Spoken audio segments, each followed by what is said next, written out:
And we're back.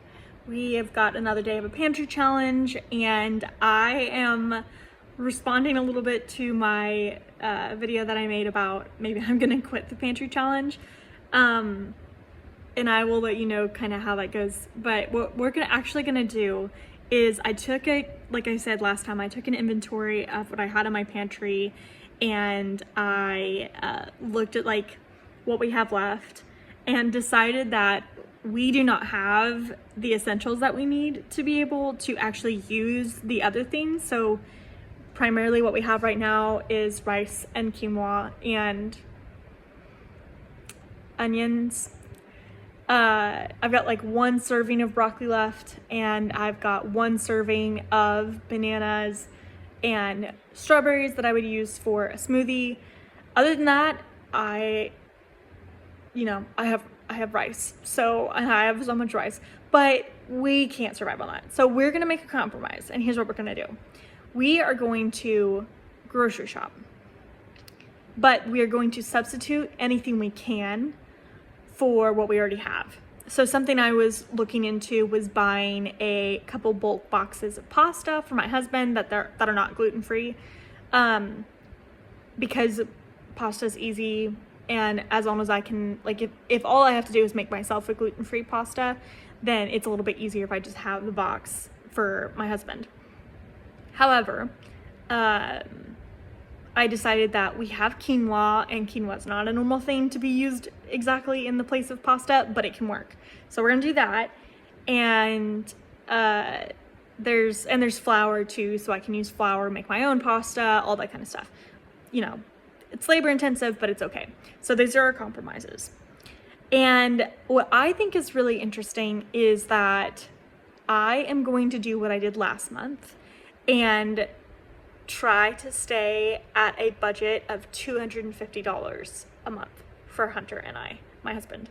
And I did this last month. So I don't know if it was a fluke, or like, I made a lot of weird creative dishes. We ate so many chickpeas. That was like mainly our diet, or mainly our protein for a while there.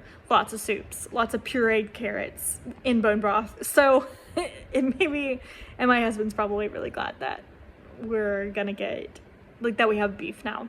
So one of the reasons, speaking of the beef, that I'm able to spend just $250 on two people is that I purchased beef in bulk. So I purchased an eighth of a cow from someone who's local near me, and I paid for it up front. It was an investment. However, it over the course of 10 months, it's only $50 for me. And so all I'm doing is saying, like, okay, well, originally I had planned to spend $300 a month for groceries for both of us. So now I'll spend $250. So what I'm going to do with $250 is several things from Amazon and several things from Sam's. And I should be able to cover everything that I need in those two places. If I could avoid shopping Amazon, I would. I don't agree with their morals. I don't agree with the food side of fast fashion or whatever, or also they're partaking in fast fashion.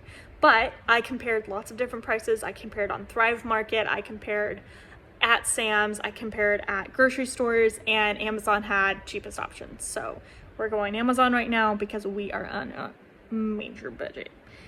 So that's it. And I'm gonna show you all that I'm planning to get, and we'll see if we can make it a whole month on only $250. So we're looking here at my Amazon cart, and we are basically just getting a lot of basics. We've got yeast so I can make bread. We've got peanut butter, coconut aminos. We've got different spices I need, like cayenne and red pepper and paprika, then a whole 3-pound bag of chickpeas. Such a good price for those. We've got canned tomatoes and canned coconut milk, really good for curries. Lemon juice, walnuts, I'm going to use it in pesto, and then spring rolls, which are going to be a nice little treat for tuna and things like that. Then we've got my Sam's cart, and this one is going to have a little bit more fresh food. So we've got our bananas, we've got strawberries, and then we've got a whole 18 count of eggs, nice amount of butter, we've got garlic, and then I have really been craving hot dogs, so I put that in there, then coffee grounds and maple syrup. And that's all she wrote. And that's it, guys. So we're gonna see if this next stage of our pantry challenge works. And if it does, honestly, I definitely suggest you try it, because my husband and I are eating really well. We're eating lots of nutritious food. We've got lots of homemade meals. I am still eating pretty high protein, decently low carb for my hormone regulation and things like that. So I don't know, wish us luck.